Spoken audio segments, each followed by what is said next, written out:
हाय मेरे प्यारे दोस्तों, आज मैं आपको महाशिवरात्रि के लिए एकदम खिली खिली मोती जैसे साबूदाना खिचड़ी बताने वाली हूँ। सारे इम्पॉर्टेंट टिप्स एंड ट्रिक्स के साथ तो वीडियो पूरा देखिएगा, क्योंकि हर एक इम्पॉर्टेंट इन्फॉर्मेशन मैं आपको देने वाली हूँ इसको परफेक्ट बनाने के लिए। तो चलिए शुरू करते हैं।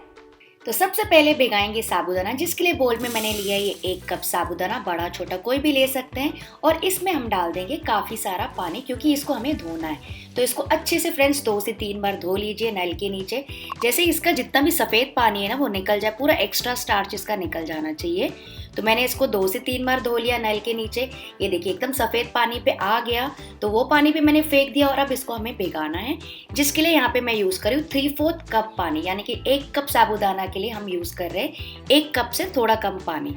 मैं आपको अपनी उंगली में डाल के दिखाती हूँ। ये देखिए लेवल आप देख सकते हैं, बस इतना लेवल हाई होना चाहिए, उससे ज़्यादा पानी बिल्कुल भी नहीं होना चाहिए फ्रेंड्स। ये बहुत ज़्यादा इंपॉर्टेंट है, क्योंकि अगर आपका साबूदाना अच्छा भीगेगा ही नहीं तो आपकी खिचड़ी भी अच्छी नहीं बनेगी। तो ये सबसे पहला टिप है, सबसे पहला फेज है साबूदाना खिचड़ी अच्छी बनाने का। तो इसको साइड में रख देंगे 4 से 5 घंटों के लिए, या फिर आप चाहें तो उसको ओवरनाइट भी रख सकते हैं।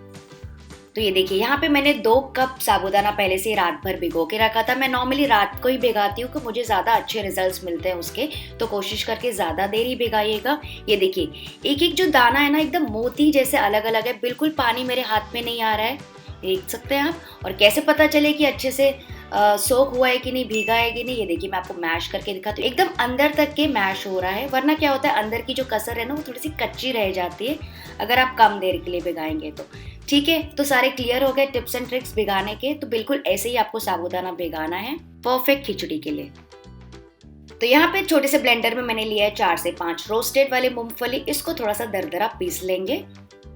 ये देखिए मैंने दरदरा चला लिया, एकदम फाइन पाउडर नहीं करना। इसका जो टेस्ट है थोड़े से पीसेस मुंह में आने चाहिए। इसको ऐड कर देंगे साबूदाना के ऊपर, और साथ ही मैं इसमें डाल रही हूँ 1 टीस्पून नमक, और मैं साथ में डाल रही हूँ 1 से 1.5 टीस्पून पाउडर्ड शुगर, डिपेंडिंग आपको कैसा मीठा पसंद है।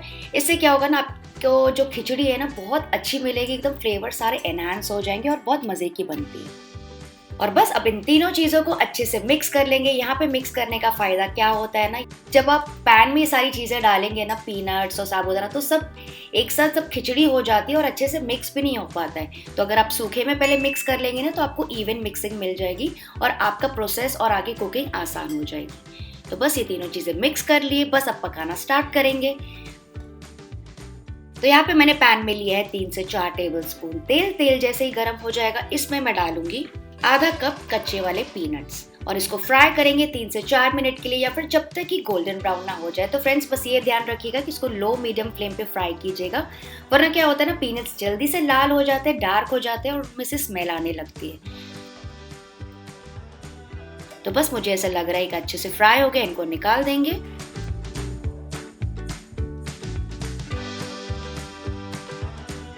और इसी बाकी के बचे हुए तेल में मैं डाल रही हूँ 2 टीस्पून भर के घी। जी हाँ फ्रेंड्स, इससे फ्लेवर बहुत अच्छा आता है खिचड़ी में, मस्त खुशबू आती है। आप चाहे तो पूरा घी में भी बना सकते हैं, वैसे भी आप फास्टिंग के लिए ही बनाने वाले हैं। नेक्स्ट मैं इसमें डालूंगी 1 टीस्पून जीरा,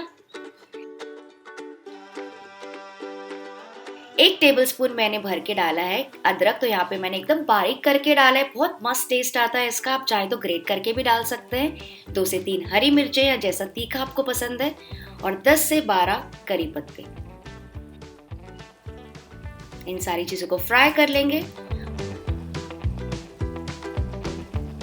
और नेक्स्ट मैं इसमें डाल रही हूँ 1 बड़ा टमाटर, जिसको ऐसे मैंने छोटे पीसेस में काटा है, और इसे भी मिक्स करके पकाएंगे बस 2 मिनट के लिए।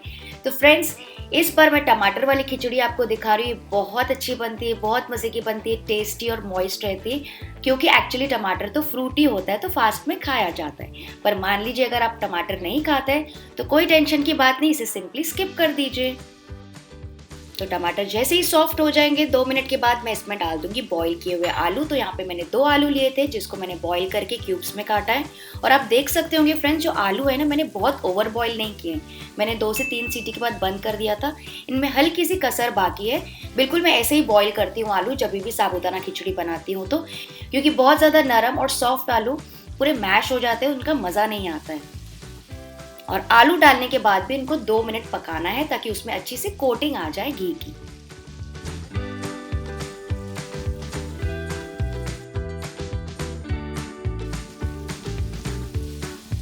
ये देखिए अच्छे से आलू भी पक गए हैं, टमाटर भी अच्छे खासे सॉफ्ट हो गए हैं। तो इस स्टेज में डाल दूंगी हमारे साबूदाने जो हमने सब मिक्स करके रखा था,